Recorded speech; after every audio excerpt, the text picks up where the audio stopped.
What is up, YouTube, and welcome to this Pirates of the Caribbean Dead Men Tell No Tales review, or if you're in the UK, for some reason it's called Salazar's Revenge. Not really sure why. So there's going to be spoilers for the movie in this, so if you haven't seen the film, please do come back and, well, we'll discuss once you've seen the film.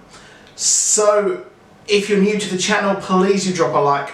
Please do drop a subscribe, that'd be mega appreciated if you enjoyed this video. So, Pirates of the Caribbean, it really is the pirate version of Fast and the Furious. A franchise that for some reason had a very amazing and a solid first film, a film which could actually be just a standalone film. But then we got a franchise. We had a franchise grafted on the back end of the first film, and it's just carried on. No one's really sure why, but it just carries on and it turns up every few years and we get a movie. So, we have pretty much just Captain Sparrow here. Captain Jack Sparrow is really just the main part of the franchise now. It has been shifted from the original two characters right onto him, and he really is the franchise now. Now the film is just a mess. It is an action-packed mess and really is the truer to the original ride, where it's just on rails, you see stuff and then it ends, and that is it. Now it's not really a very good film, I'm very sorry. Now this is very harsh. This is going to be a very harsh review. I'm sorry, but let's get what I liked out of the way from the start. We have Johnny Depp returning of Jack Sparrow, and he is amazing. He is really good. The script at times is really funny. We have the two new characters. We have Henry and we have our Karina, who is Effie in Skins, if you have watched the British soap opera drama, teen drama Skins. She was in that and she does a fantastic job. I didn't think she was that good in Skins, but then she appeared here in this movie and she was really good in my opinion. I thought she was a lot of fun in this and portrayed a very strong female very well, and I would like to see more of that actor in other movies. Now the jokes are pretty funny. They land very well when they do. So they flog the jokes like a dead horse. There are jokes that carry on and you're just like, well, just stop. Just stop saying that joke every fucking scene. Stop. So that's what I liked. Oh, the CGI was awesome as well, and we have a Disney's de-aging process that we saw in Captain America Civil War with Tony Stark. We saw a young version of Johnny Depp, which was pretty cool. The CGI was absolutely stunning with that.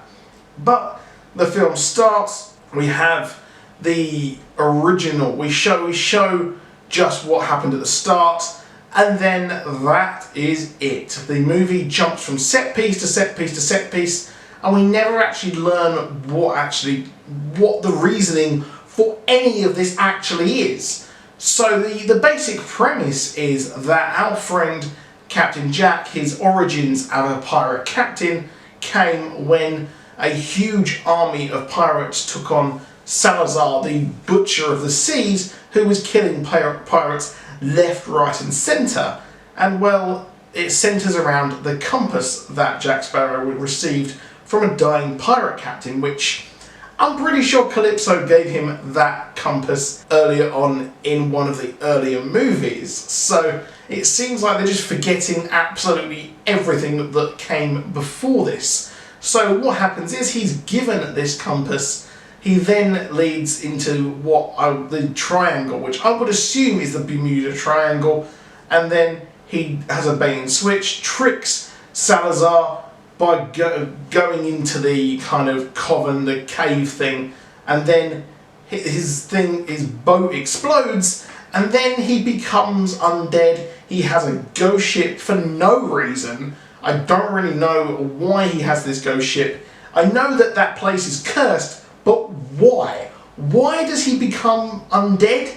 I just don't get it. There's no reasoning or explanation other than, yeah, he's a ghost because, you know, ghosts exist and curses exist, so that's why it is. Yeah, and we're supposed to really take that at face value. It's just really, really stupid in my opinion. But that is the crux of it. Now, the whole thing centers around the compass. So we have the compass, but how does Salazar A, know he has it, Jack Sparrow, and why is that essential? Why, if he betrays the compass, will he be able to actually leave this Bermuda Triangle and then go around and kill everyone? Don't know why, but it just doesn't make any sense. Because really, I'm pretty sure he gave that compass away and lost it and betrayed it quite a lot in the previous films. So that doesn't really make a lot of sense. But we have no backstory, we have no story development, we literally just have action scenes, there's a bit on a boat, and that's it. And we never really learn what the Trident is about. How did Barbossa learn what to do with the Trident? How did he learn what this place was? How did he get the original map? How did any of this ever happen? How did it exist? Why does it exist? And what is the backstory behind it to provide a motive, a reason for moving forward? It doesn't actually add up. It's just A to B to C to D, then to E, because, well, that's the part, that's why that happened. It just is because it is. So it's really disappointing, to be honest, that, well, to be honest, I didn't have much hope from Stranger Tides. I thought that was shit. I didn't like the trailer, but I have an Odeon Unlimited card, so I thought, you know what, I'm going to go and see this film because I can. And, well, it was just terrible. It's just, there's no reason, there's no motive. There is just things that exist because they exist, and people who say, I'm going to get revenge on him. Why? Oh, because I want revenge on him. What did he do? Oh, he led me into the Bermuda Triangle. Okay, well, how did you become a ghost? Dunno, just happened. That's exactly what the motive of this film actually is. And we're at the heart of it, we have a father and daughter story, which could have been the whole story. This would have been much more interesting than Will's son trying to get him off the Flying Dutchman. I thought having this just would have been a lot more interesting. I just don't know why they went down that route. And to be honest, some of these action set pieces were just awful. The guillotine scene was beyond cringe. The bank robbery scene.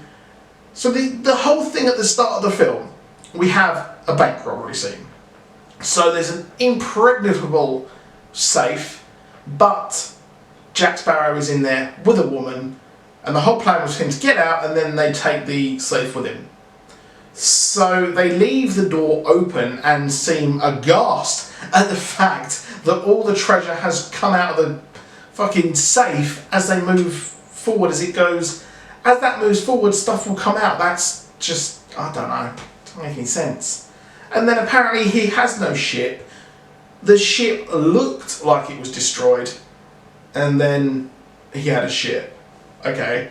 And then we have the Black Pearl come out. Suddenly, why didn't the guy do that like from the start? I don't understand why that didn't happen from the off. But who am I to judge? I don't really understand this movie whatsoever. But the acting and the jokes, when they landed, were very funny. But the acting was very good, apart from Javier Bardem, who at some points, it was just, it was just inaudible fucking Spanish. I didn't understand what he was saying. It was so deep. It was like Bane from Dark Knight Rises if he was having his original language. So lastly, in this post-credit for a review, possibly the first of its kind, well, the post-credit on this film is really, really weird. So at the end of the film, we have the curse lifted of every single sea curse. So everything is gone. But we actually have the return of someone very interesting. So Will and Elizabeth are in bed, and then Will wakes up and sees, well, Davy Jones return.